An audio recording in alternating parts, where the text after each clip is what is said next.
खबर, छापेमारी से जुड़ी एक और खबर। जालना की जिन दो स्टील कंपनीज पर छापा पड़ा, उनके नाम सामने आए हैं, कालिका स्टील और साईराम स्टील। ये वो दो कंपनियां जहां पर छापा मारा गया।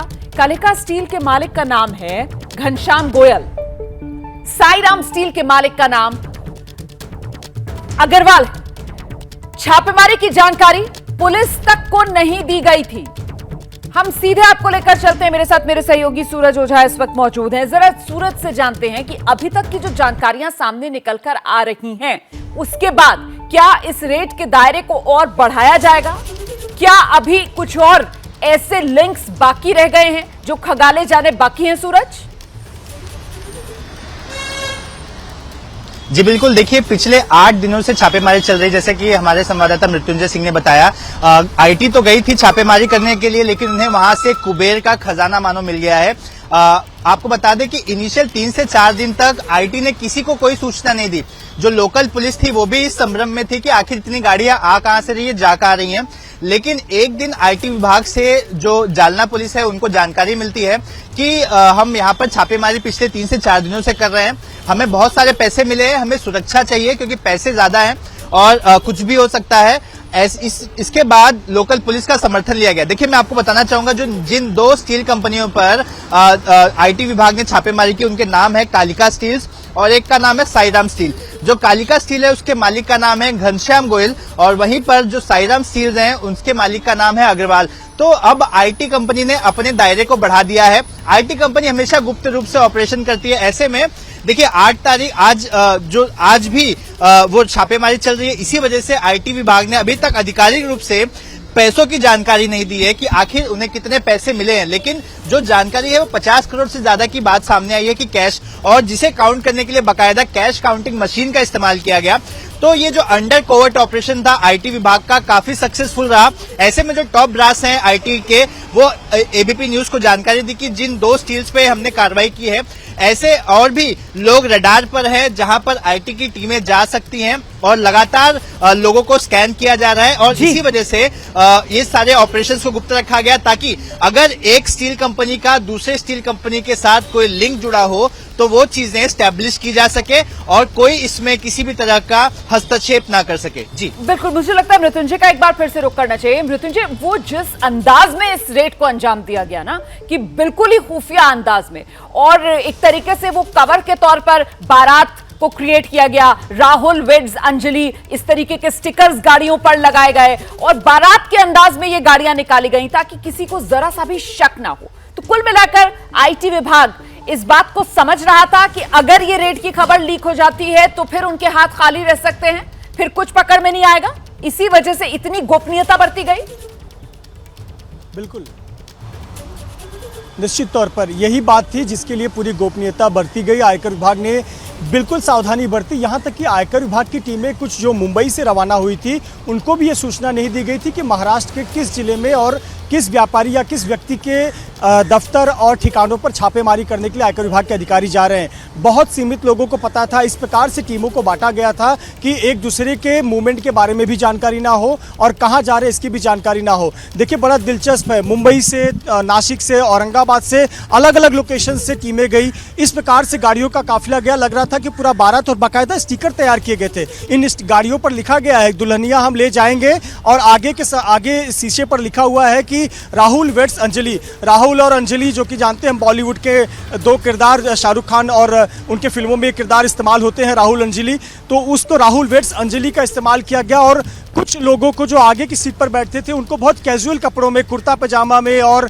बहुत जो हम विवाह में कपड़े पहनते हैं, एक नेहरू जैकेट पहनते हैं, इस प्रकार के कपड़े पहनकर अधिकारी जालना में दाखिल हुए थे। तो जिन लोगों की नजरें पड़ी उनको ये लगा कि कोई शादी की बारात जा रही है। लोगों के मन में जरूर सवाल आया, कितनी भव्य शादी, वो भी श्रावण महीने में कोई मुहूर्त नहीं होता है, इतनी भव्य शादी किसकी हो रही है जो इतनी गाड़ियां जा रही हैं।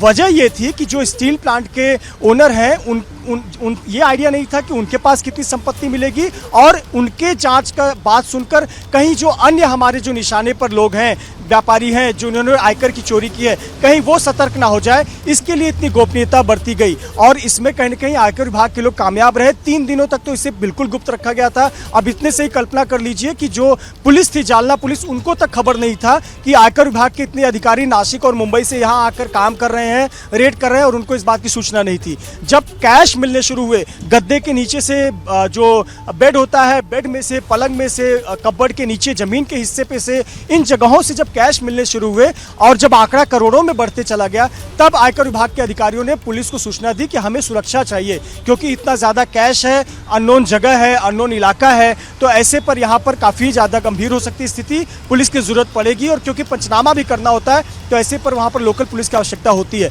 ये जो मेरे सहयोगी सूरज ने बताया स्टील कंपनी के बारे में, ये जालना के MIDC इलाके में स्टील कंपनी है, बहुत बड़ी स्टील कंपनी है ये, वहाँ पर हजारों की संख्या में लोग काम करते हैं। और जो आयकर विभाग के सूत्र बता रहे हैं कि GST के काउंसिल की तरफ से, जो महाराष्ट्र स्टेट GST है, वहाँ से एक इनपुट मिला हुआ था कि यहाँ पर अनियमितता देखी जा रही है, फेक इनपुट क्रेडिट फाइल किए जा रहे हैं, और इसी बात का संज्ञान आयकर विभाग ने लिया। इस प्रकार से रेड की काफी दिनों तक तैयारी की और को एक साथ एक वक्त में दोपहर के समय रेड किया गया, और इस संपत्ति को नेक के तौर पर, आप जैसा शब्दों में इस्तेमाल करें, नेक के तौर पर इन्हें इन बारातियों को मिल गया। बिल्कुल, क्योंकि बाराती बनकर गए थे, इसीलिए हम तो कह रहे हैं कि साहब बाराती बनकर गए। IT के अधिकारी राहुल वेड्स अंजलि ये स्टिकर लगाकर गए और बारातियों वाले कपड़े पहनकर गए, जिस तरीके से मृत्युंजय बता रहे हैं। तो फिर बदले में यही कहा जाएगा कि ये जो काला धन बरामद हुआ है ना, काली कमाई जो सामने निकल कर आई है 390 करोड़, तो एक तरीके से नेक मिल गया इन IT अधिकारियों को। तो ये 2 स्टील कंपनियां, कालिका स्टील जिनके मालिक का नाम घनश्याम गोयल है, और साथ ही साईराम स्टील के मालिक का नाम अग्रवाल है, इन कंपनियों पर ये छापेमारी, साथ ही एक बिल्डर के यहां छापेमारी, और कुल मिलाकर ये बड़ी खबर जो सामने आई, काली कमाई की ये फैक्ट्री जो चल रही थी। हम सीधे आपको लेकर चलेंगे, मेरे साथ हमारे सहयोगी सूरज ओझा भी लगातार इस खबर पर अपडेट दे रहे हैं। सूरज, जिस बात का जिक्र अभी मृत्युंजय कर रहे थे ना, मुझे लगता है जरा विस्तार से वो दर्शकों को जरा आप बताइए कि आखिरकार IT को ये सूचना मिली कैसे थी? GST जो विभाग है उसकी तरफ से ये शिकायत की गई थी IT को, उसी के बाद ये जो स्टील कंपनियां हैं इन पर नजर रखना IT की तरफ से शुरू किया गया? जी बिल्कुल, जैसे ही ये जानकारी IT विभाग को मिली थी, इसके बाद IT विभाग ने रेकी करना शुरू किया उस जगह पर जाकर कि पता तो चले कि आखिर कहाँ कुछ धन हो सकता है। ऐसे में कई सारे लोगों को एसेट बनाया गया था, अलग अलग तरह से कंपनियों के अंदर की जानकारी इकट्ठा की जा रही थी कि आखिर अगर ये पैसे, अगर हम छापेमारी करते तो पैसे कहाँ मिलेंगे। उसके बाद कई मतलब हफ्तों भर से ज्यादा की रेड के बाद, मतलब रेकी के बाद वहां पर जाकर पता लगाया जाता था कि आखिर कहाँ से हम एंट्री कर सकते थे, कहाँ से एग्जिट कर सकते थे। इसके बाद पूरा प्लान तैयार किया गया था IT की तरफ से कि हमें किस रास्ते से जाना है, कहाँ गाड़ियां खड़ी करनी है, और किस गेट से हमें घुसना है, और कहाँ कहाँ हमें रास्तों को रोकना है कि अगर मान लीजिए हम पहले गेट से जाते हैं और कोई दूसरा गेट होगा, वहां से कोई निकल गया, तो इन तमाम चीजों की रेकी की गई। उसके बाद हर एक जो ओपन सिस्टम जहां पर हो सकते हैं, जहां से एग्जिट हो सकता है, हर एग्जिट को ब्लॉक किया गया। ब्लॉक करने के बाद सारे IT के अधिकारियों ने एक साथ छापेमारी की, और छापेमारी करने के बाद देखिए जैसा कि मृत्युंजय बता रहे थे कि शादी की पूरी, मतलब एक बाराती की वेशभूषा में ये लोग गए थे। अक्सर ये लोग एक तरह का डमी प्लान करते हैं कि ताकि सामने वाले को शक ना हो। कभी कोई भाजी बेचने वाला बन जाता है, कभी कोई झाड़ू मारने वाला बन जाता है। तो ऐसे बनकर जो रेकी की जाती है, रेकी करने के बाद जो इनपुट मिलता है, वो इनपुट IT के साथ शेयर किया गया था। IT ने फिर पूरी प्लान ऑफ एक्शन तैयार किया, और प्लान रेडी करने के बाद एक बाराती बनकर गए। बाराती बनकर जाने के बाद हर जगह की बारीकी से छानबीन की गई। देखिए 3 से 4 दिन तक लोकल अथॉरिटीज को पता नहीं चला कि आखिर उनके इलाके में क्या चल रहा है। उसके बाद जब IT को जरूरत पड़ी कि अब इतना कैश बरामद हो चुका है, सुरक्षा की जरूरत है, जिसके बाद लोकल अथॉरिटीज को इस बारे में जानकारी दी गई, उनसे प्रोटेक्शन लिया गया, और वो छापेमारी देखिए आज तक चल रही है। 8 तारीख तक की बात की जाए तो करोड़ों की संपत्ति मिल चुकी है, लेकिन अब और भी संपत्ति मिलने के कयास लगाए जा रहे हैं। जी बहुत बहुत शुक्रिया आपका भी मृत्युंजय, आपका भी इस तमाम अपडेट के लिए। तो आपने देखा किस तरीके से बिल्कुल फिल्मी अंदाज में ये IT की रेड महाराष्ट्र में, जहां से 390 करोड़ रुपए और संपत्ति अब तक बरामद कर लिए गए हैं। रेड अभी भी जारी है। क्या मजबूरी है मेरी, बताइए।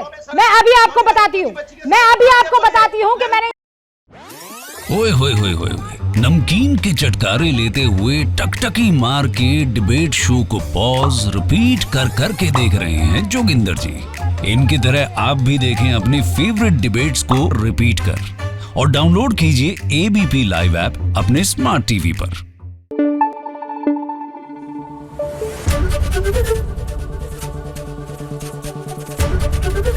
एबीपी न्यूज आपको रखे आगे।